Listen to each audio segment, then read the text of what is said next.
the fund that you're managing is actually focused all on Web3, which is Yeah. really exciting. And it's about 400 million from what I remember. You also Hmm. have an accelerator, and Foresight Ventures is the company, the fund, the accelerator. And we're just delighted to have you. You can do a presentation or we can do some Q&A if you'd like. Yes. Perfect. Uh, it's very glad to be here, and thank you for the invitation. Yes, our VC name is called Foresight Venture, and we believe the disruptive innovation of blockchain will happen in the next few decades. So we mainly focused invest in the Web3 project, and most of them they are in the token. Yeah, and we manage multiple funds. It includes a VC fund, and a long-short liquid fund, and a multi-strategy fund of fund, and a private market secondary fund. So our current AUM is exceeding about 400 million right now. And we also have a large ecosystem, and because we have a close relationship with an exchange called BigGet and a decentralized wallet called BitKeep. And we also have the largest medium ecosystem in Asia. We founded Foresight News like 1 year ago. So we have a large user base in Chinese mainland and also in Taiwan and South Korea. Yeah, that's a short introduction about us. Maybe we can talk, you can break down the four different funds. How are they, what their strategies are, because that's yesterday we had an investor who was helping us review founders' presentations, Mm-hmm. and he also manages a hedge fund and manages a venture Mm-hmm. fund. It's interesting Mm-hmm. to figure out, and you guys have a fund of funds and then, three other funds, I think. Like, why did you Mm-hmm. decide to take all that on, and how do they work together, if at all? Yes, in fact, I manage the liquid fund right now, and I also do the fund investment in early stage because I manage the treasury management and asset management department of the crypto exchange. So we invest in like different strategies. Like some of them they are doing the quant strategy, the algorithm trading, and some of them they are doing like the fundamental analysis and technical analysis to do the active trading, long short strategy. So we want to combine the primary market investment with the secondary market investment. Yeah, so that's the reason why we build several funds right now. Yeah, I will talk something about our thesis. So our investment thesis is a little bit different from others. And in fact, we the first thesis we have is we want to conform to the major long term overarching themes, and we on the reverse in the short term, because we believe in the long run we believe in blockchain like a Bitcoin, Ethereum. But in the short term, when everyone focuses on like a central a certain themes like NFTs, DeFi, or like AI, or like metaverse, we don't want to follow the others, because we always want to retreat when others is quite they are in their hype, I think. So in the long run, we will act different like other investors or traders. And second thesis we have is we always want like the first principle thinking, and we want to look for the truly demand for all the users and clients we invest in the project. So what is first principle thinking? Well, it's like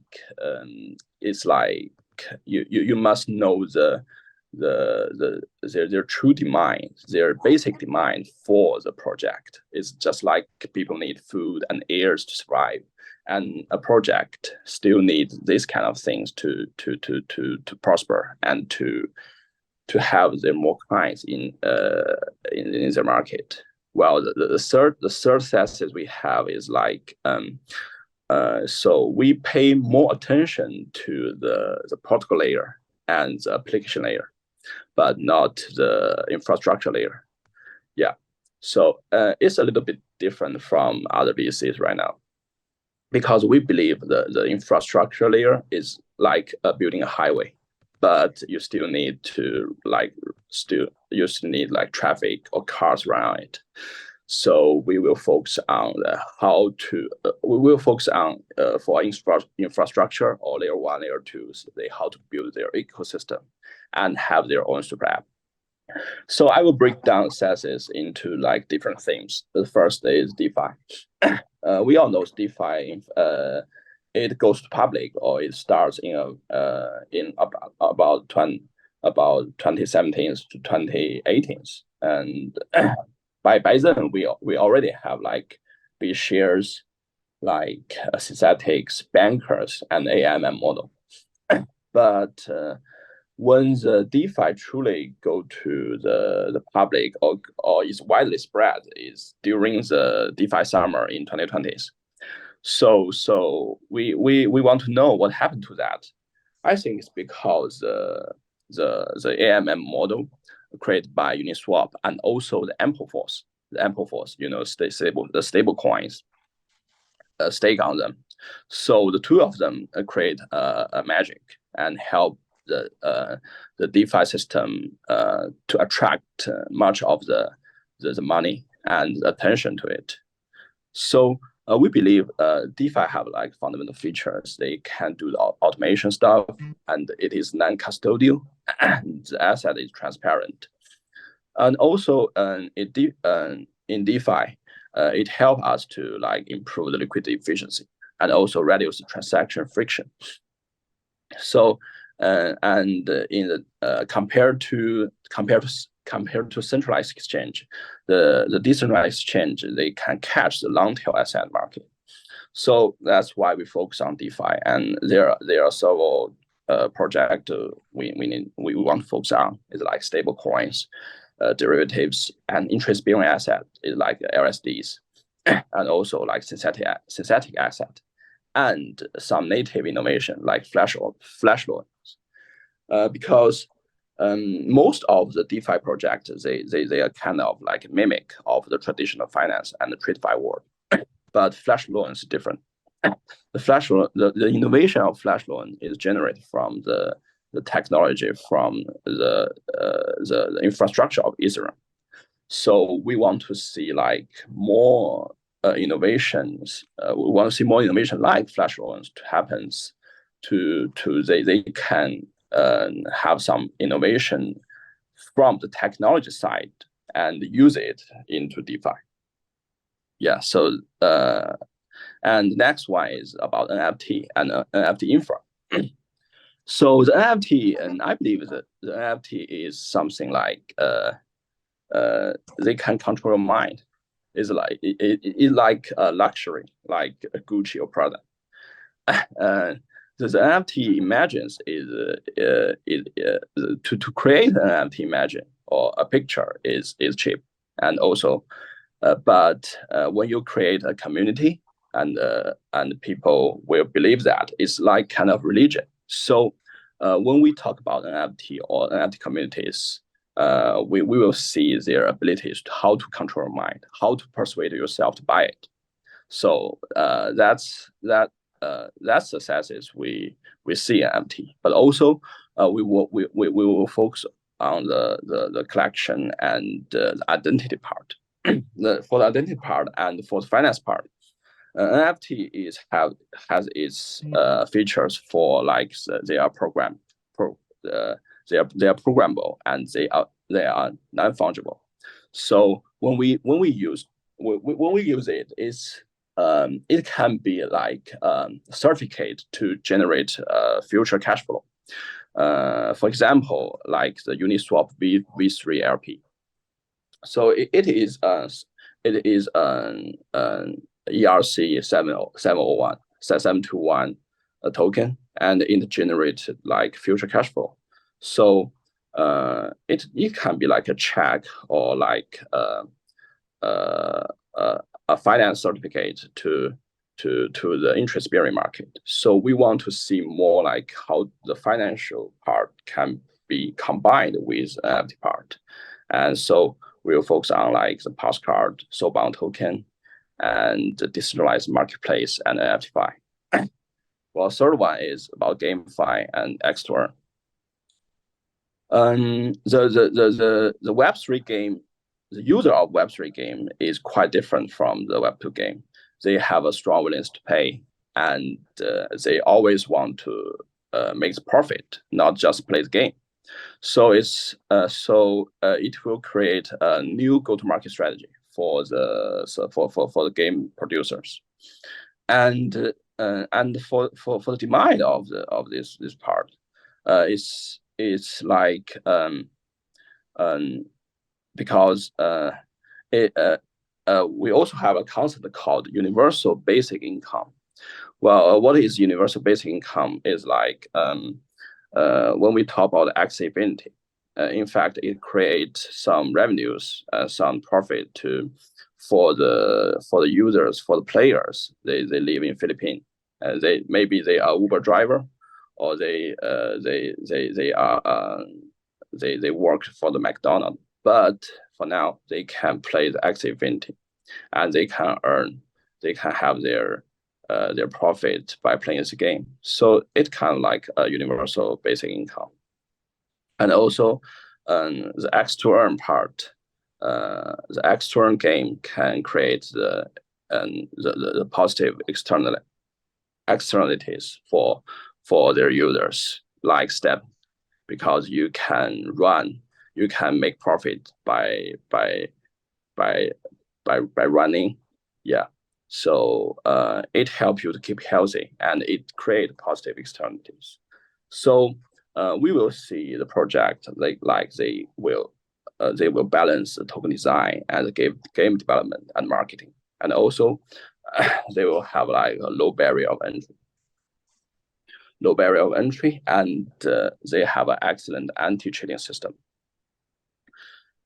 Okay, the next one is social and Web3. Well, so everyone is talking about socials, but I think no one can really see the future of social and Web3, because we didn't see a clear profit model for the social part. But we believe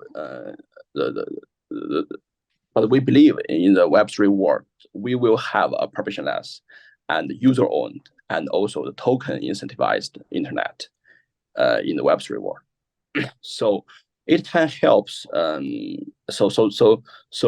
Web3 social platform will help us to break the monopoly of Web2 platforms, and we will truly own the user's data, and users can get more value by owning their network and the beneficial relationship between the users and the platform. So we want to invest in more like vertical social platform, like the Web3 community, and they can talk, they can post, they can tweet on this platform, and they can own their transaction, their chat, their content creation on this platform. They can own that, and they can have their like NFT or DID using in that platform. So yeah, that's the social part, and then the infrastructure. Although we didn't pay too much attention on the infrastructure part, but we believe the infrastructure is very important, because along the whole cycle of the crypto, the infrastructure will always have the highest upside. In the last cycle, we invested in Bitcoin, Ethereum, Solana, Near, and in this cycle we invest in layer 2 and ZK stuff.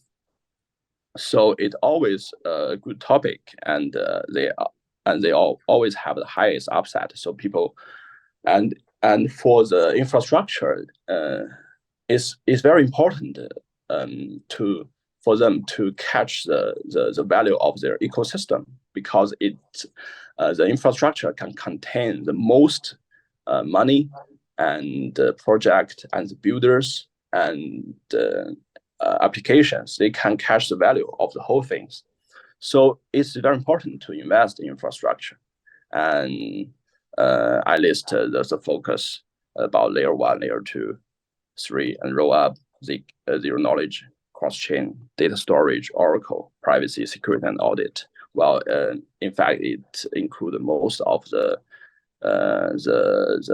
details in the infrastructure side. And the last one, I think, is it's new things, new errors. We don't know what will happen next, like on-chain to off-chain stuff, like IoT, and also like artificial intelligence. The Chat GPT or GPT-4, what they can do in the blockchain area, and also like interactive entertainment for like AR NFT or VRs. Maybe it can realize in future. Yes. And also like algorithm governance. Maybe we can build a governance on blockchain, and it is automatically run by no one. Yeah. And also we will focus on like super blockchain application. Maybe something we see in the Web2 world, like TikTok, Telegram. This kind of application can be happened in the Web3 area. Yeah, that's our thesis. And then next page, please. Yeah, our edge. So talking about our fund, we are quite research driven. We want to dig deep through our independent research to discover the non-consensus opportunities before the market realize it. And we often provide the market-leading insight. And we write about like 119 in-depth research reports, and it's published in our media. A second one is our strategy. The strategy, I will divide into 4 parts. The first one is top-down. Because we are research driven, and we will the research part will help us to build like a house or a mapping it. So through our research, we can bet on themes, and we can find which themes will be next one to invest. Yeah. And the second one is bottom up. We will let our investment manager is investment manager driven, because we will have our networking, the deal sourcing part, and to rely on our network to identify the gaps between us and others. Well, third one is about timing. We will see the microeconomic cycle and also innovation cycle, and we will invest according to the time.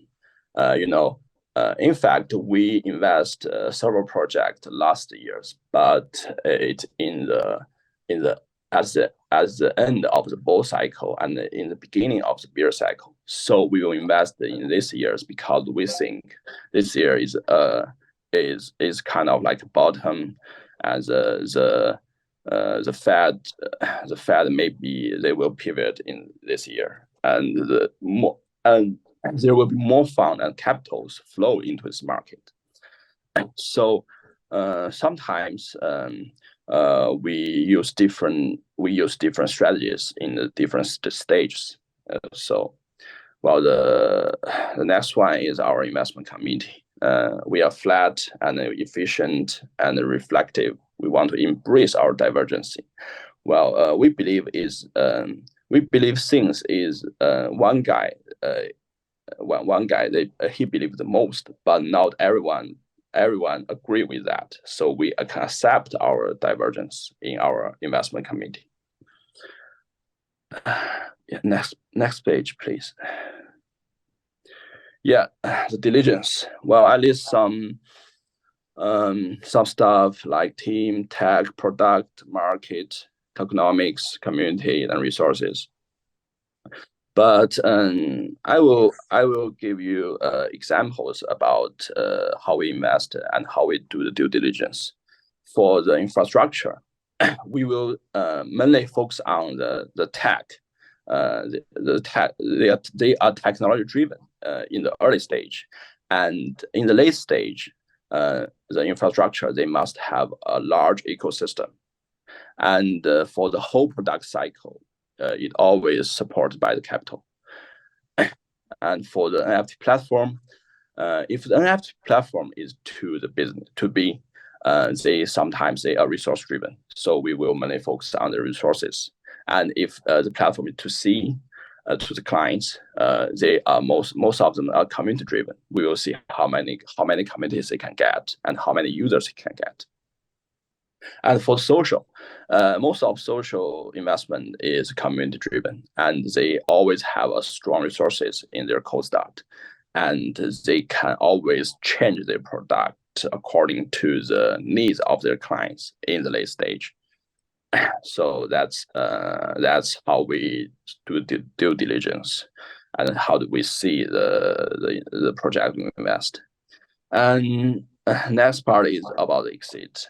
We have an independent and experienced secondary prop trading team, and we will analyze the project by the fundamentals, technical, and we are quite sensitive to the long-term holding cycles. And if something changed, we will change according to short-term trading opportunities. Yeah. Next page, please.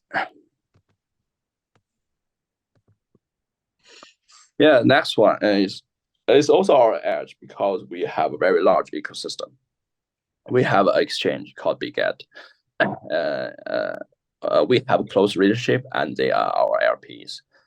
They are a global top 4 crypto derivative exchange right now, and their trading volume is like top 3 or top 4 right now. Yeah, the derivative trading volume. And the second is our wallet. We do the M&A for the wallet in 2020s, and at that time it only had 5 people, but now it grows to 100 people, 100 staff, and they are on-chain wallets. Now they have 6 million users right now, and 300K DAU. So the NFT marketplace, they have like 25 million monthly trading volume, and it is now about 2 days ago, it became the largest NFT marketplace in Arbitrum and also on BSC. Well, third one is we also found a media firm called Foresight News, and we are also the largest shareholders of the other 2 medium called Coinese and Block Temple. The Foresight News covers the Chinese mainland, and the Coinese covers the Korea, and Block Temple covers Taiwan right now. And next one is the market maker. We also invest market maker called CyberX. They are quite large traders, and they are quite HFT traders in Asia, and they can provide the market making services for our project. Yeah. Next one. Yeah, this is our portfolio. We invest in infrastructure, DeFi. In infrastructure, we invest in Shardim, and also Wallet Connect, and also the Gitcoin. And in social part, we invest a lot in the Lens ecosystem. We invest in Favor, and a project called ORB. And for data part, we invest like Space and Time and Keywheel.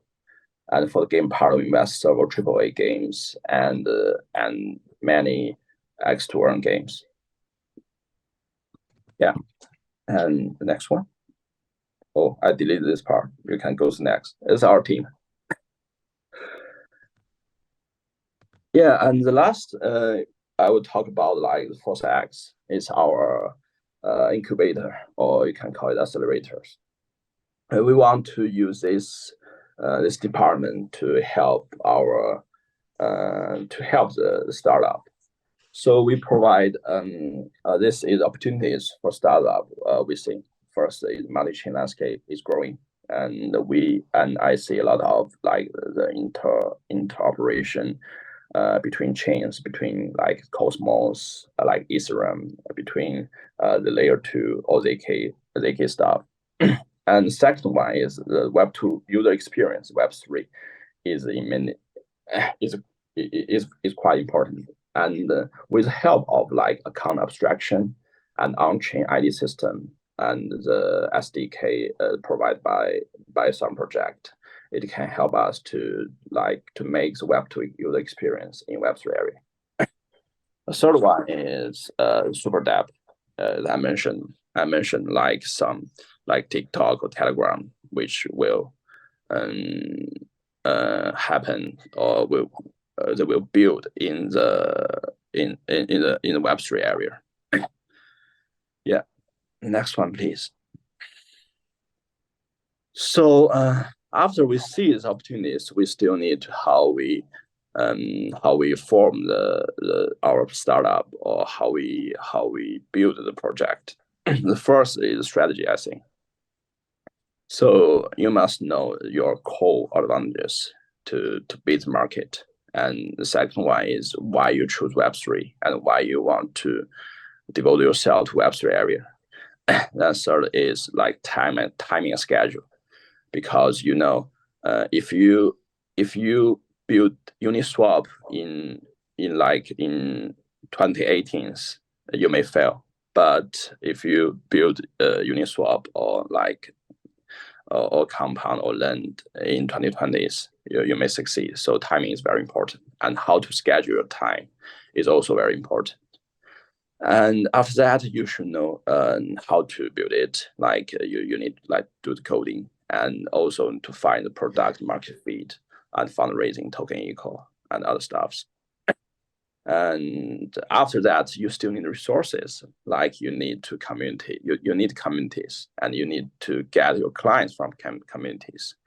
You need like ecosystem, VC to raise funds, KOLs to attract users, and exchange to do the listing.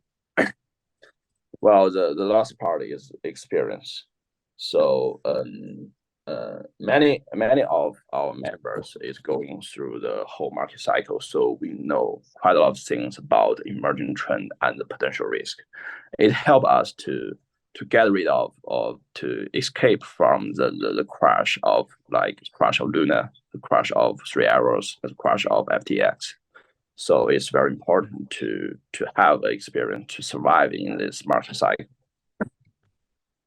The next one.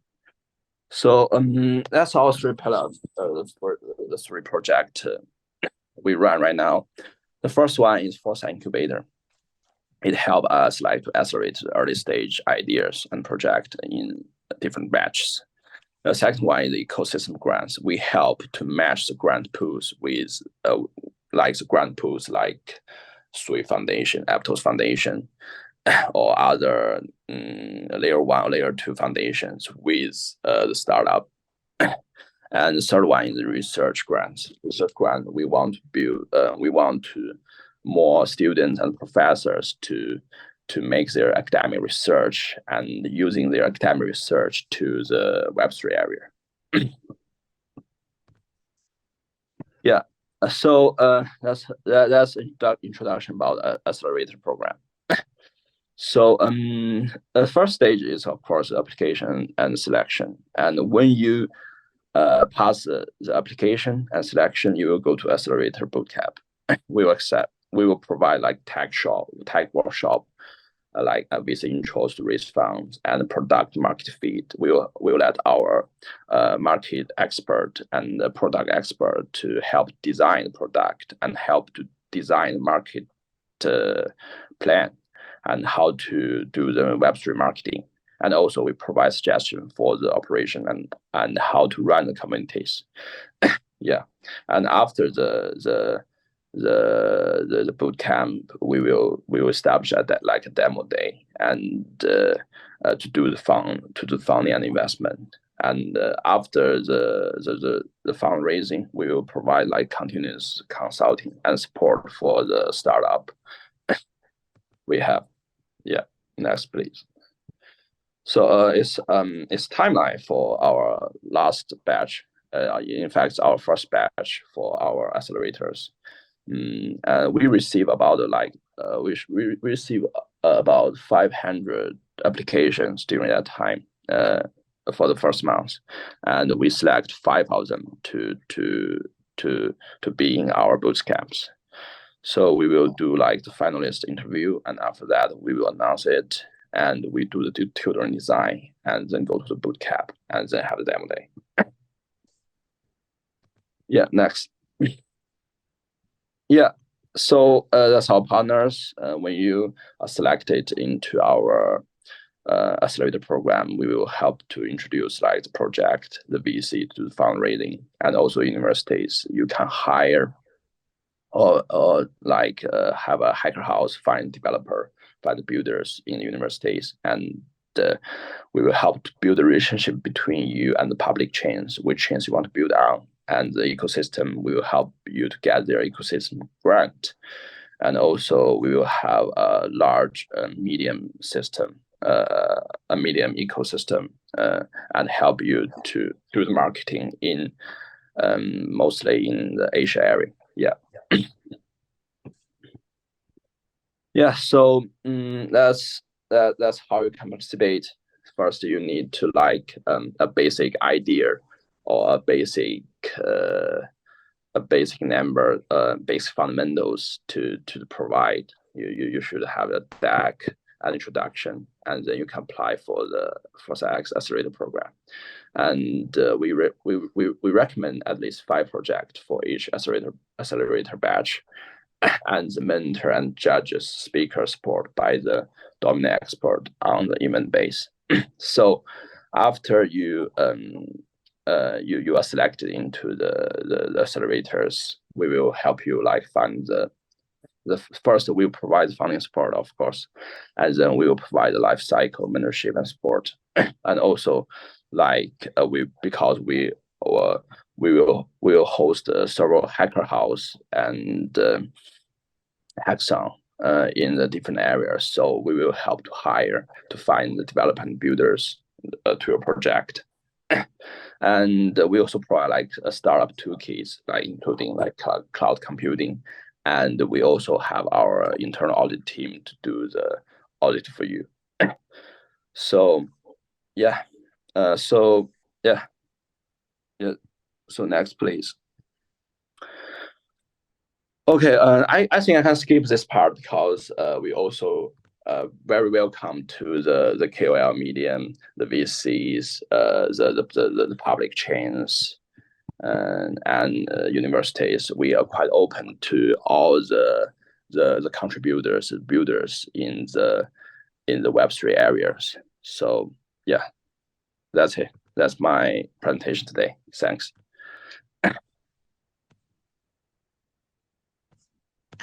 Okay, excellent. It's such a wonderful presentation. I was hoping that one of the investors would go through the whole ecosystem and give their point of view. So thank you for that. And also not just kind of listing all the opportunities, but having your analysis of those opportunities. So as you look at where we are today, we looked at over 100 applications to select these for the BNB chain and the Founders Academy. And none of our companies are really very early stage. They've all raised some money, they have some uptake, and they're managed by very senior, experienced teams. And so they're looking to raise their next round of funding, anywhere from a few $100,000 to a few million at this point, right? And as you look at the market today, knowing where you are, as a fund of funds and as a VC fund and where everybody else is, what's the best strategy to raise that money for them? What would you recommend? Should they go to the Web3 VCs? Should they go to the traditional VCs? What's the best way to go about this today? Well, I think it depends on the project itself. If you want to attract users from the Web3 areas, or you want to build a product mainly focused on the Web3 areas, you must go to the Web3 VC or crypto fund. Because the investment logic is quite different between the Web2 VC and Web3 VC, and also their preference or their network is quite different. Yeah. So if your project mainly focus on the Web3 client and users, you should find the Web3 VC who have the good networking, and they can help you to build a bridge between different ecosystem like public chain and other VCs. Yeah, that's my answer. Yeah, so you're basically saying, Web3 was going along these lines of developing these communities, whether they're communities of developers, on Telegram, etc., or these creative communities with NFT drops on Discord.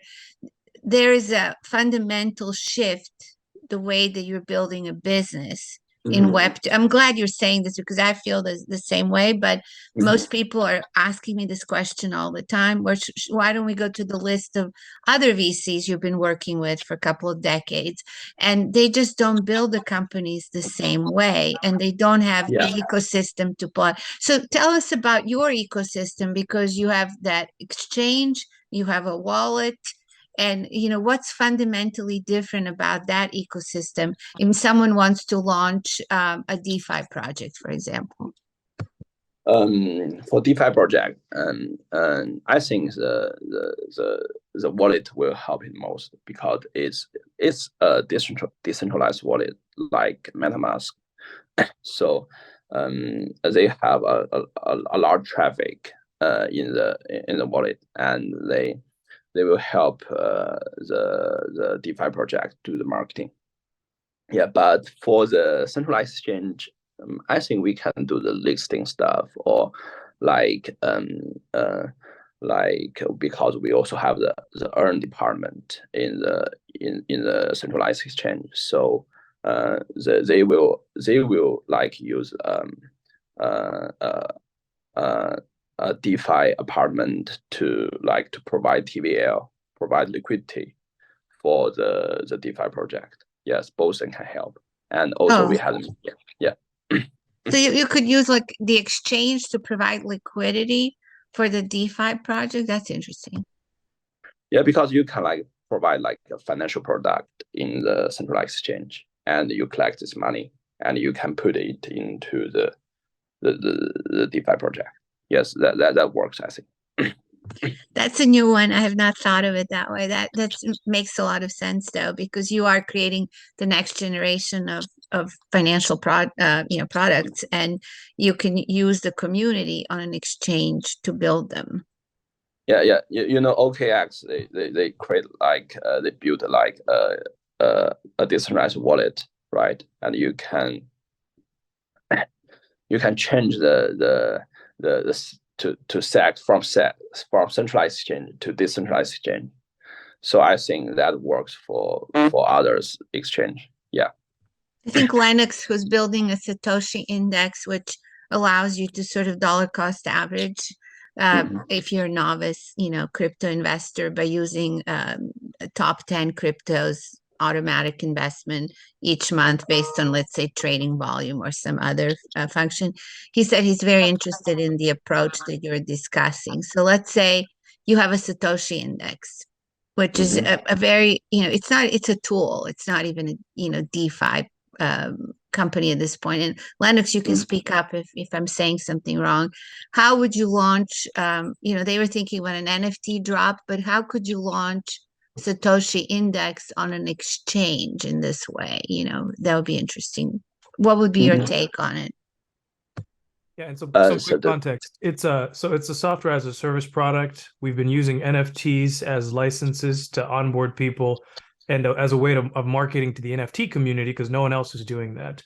But basically, we use algorithms for money management, and we are paired with these exchanges.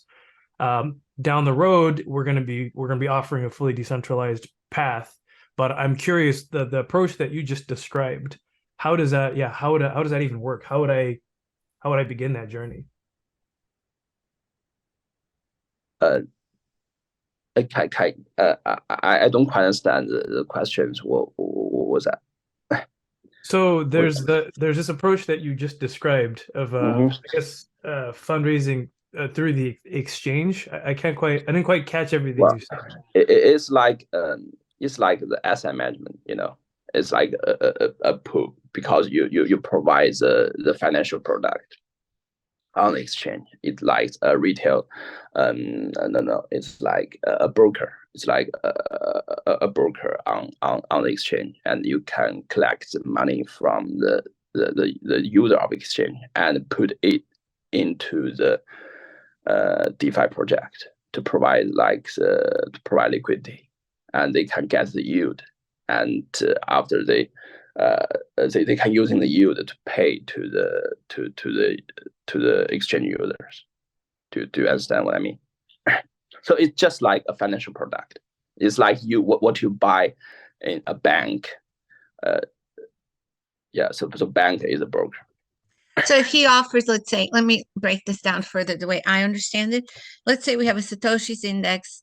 You as an exchange participant and you invested in, I don't know, 20 different cryptocurrencies, but you are not necessarily buying and selling everything all the time because you don't have that much time in life, right? So you want to have some portion of your investments just managed with this sort of dollar cost averaging product, right? And you set up Satoshi index and you sell it at whatever it is, $30 a month value in whatever crypto. And that value can then fund launching of the company in a decentralized way. Is that kind of the way you're seeing it? Yeah. Kind of, yeah. He should basically pursue relationships with exchanges to establish baseline of customers to then move that over to a DeFi opportunity. Yeah, but I think that's not our focus. I just make a example. Yeah. No, I think he was very excited about it because here in the US we've done no IDOs and IEOs like they've been done, in other countries. Yeah. So we're a little bit behind the A ball on those. So just kind of what are the options, in dealing with these exchanges as you launch these kinds of products? Yeah. I see. That's correct. Yeah, thank you for that. Yeah, that's super intriguing. Yeah, very helpful for Satoshi's index. And also, I think Lisa has DeFi tools that may be useful to exchanges as well, right, Lisa? Yeah. So when you were presenting, you had both the DeFi section and the infrastructure section, and we fall in both of those categories. We're doing deep analytics and security audits on all DeFi pools and DeFi tokens. And so one of the things that I'm really interested in is partnering with exchanges to provide a data feed of decentralized assets and decentralized pools and opportunities to the exchanges. And I haven't quite figured out how to approach the exchanges with that. When I do talk to exchanges, that they're trying to sell me liquidity, which is useful, and onboarding and offboarding, but I'm not sure how to start that conversation. Do you have any advice? You are kind of like Oracle to provide the data to the exchange, right? Yeah. In the in the DEX world. Yeah. I talked a company because I also in charge of I also do the advisory for the exchange. So I talked with an NFT index platform that provides the NFT price for the exchange, and they want to build a perpetual swap for an NFT index. And I think first you need to provide the documents, how to calculate, and also it depends on what kind of product they want to use your index. Like if they are using it on the derivatives or on spot or other things, they will value the risk. So how do you think exchanges would want decentralized? We have a price index. We have a fully decentralized price index that's based on all of the decentralized assets. No centralized exchange prices come into it. So that's one thing that we could offer. We could offer a list of the returns on every pool over the last day or hour or whatever. What is a centralized exchange going to be interested in providing to their customers regarding the decentralized world? Let me think. So you can also provide like the yield, the yield information in the DeFi project, right? Yeah. Yeah, I think they can build like the earn, do you know the earn department? Like they can they can have like an advertisement or links to that's my idea too. Yeah, I think that would be interesting, but I don't know that exchanges have started to build those because they have the liquidity.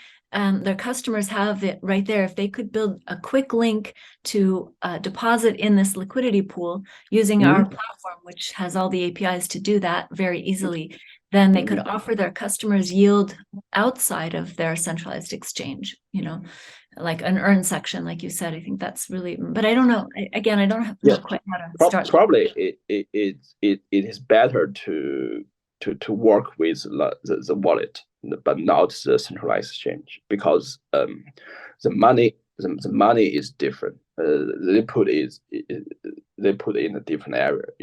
All the money is in the centralized exchange, but not on the wallet. But the wallet, they can directly deposit to the project link, right? Right. Well, I definitely want to talk to Binance about it, Mariana. Yeah, no, definitely. We run into this project, into this question over and over again with every sort of new financial technology product. I advise a company called Kirobo. They have like inheritance, undo the transaction, and all the predictive future transactions available built out. But they tried working with the exchanges, and that's harder. And then they tried working with institutional wallets. That doesn't work because the custody is not there. So at the end of the day, I think they came to the conclusion that it's about getting all the wallets into the ecosystem, which it doesn't seem intuitively obvious when you first start. You're like, we'll start with the exchanges, that's where all the money is. But it really, the exchanges are just sort of like a dashboard, if you'd like. Nothing is really kind of, they don't really have much way of promoting some of these projects, right? Where the wallet does, in essence. It has more and more features. It distinguishes itself from the other wallets. Is that kind of the way you're seeing it? Yeah, but I believe the centralized exchange will be the past, and so in the end, everything will become decentralized, and it happens more quickly after the crash of FTX, because the asset is transparent on chain, but it's not transparent in the exchange. So everything will become decentralized. Yes, so what you're thinking, for Linux and for Lisa, as you launch these products into this world, what's going to be, how can you transfer these assets from centralized exchanges to decentralized? That's really kind of where, that's kind of the proposal that you're sharing with them. When you think about your business, how do you do that movement, which is going to happen? How do you become part of that movement versus how do you, help the existing incumbents, which are the exchanges, stay there? How do you transfer all that to Lisa's world, basically? That's a good high-level summary. We've taken a lot of your time. Do you have any questions for us, Jin? Or we really, that presentation, we taped it fortunately, but I'll have to spend quite a bit of time with it to just really absorb it because there was so much information. So we're very grateful for that. Yeah. I'm so sorry for the inconvenience at the first stop. I'm late. Oh no, we love the presentation and speaking with you, and thank you again for your time in the middle of the night to do this. And we will be. If you want anyone to reach out to you, you can put in your Telegram handle or email or something here in the chat section. Otherwise, we can also add information to our channel. We have a Telegram channel just for the Academy, so feel free to add that in, and I'm sure people will be reaching out to you as this was quite intriguing. Yeah, I'll send my Telegram. Awesome. Yeah. Thank you. Thank you so much. Have a lovely evening. Get some sleep. All right, talk to you soon. Take care. Bye. Thanks for everyone for good questions and participations, and see you all in the clubhouse.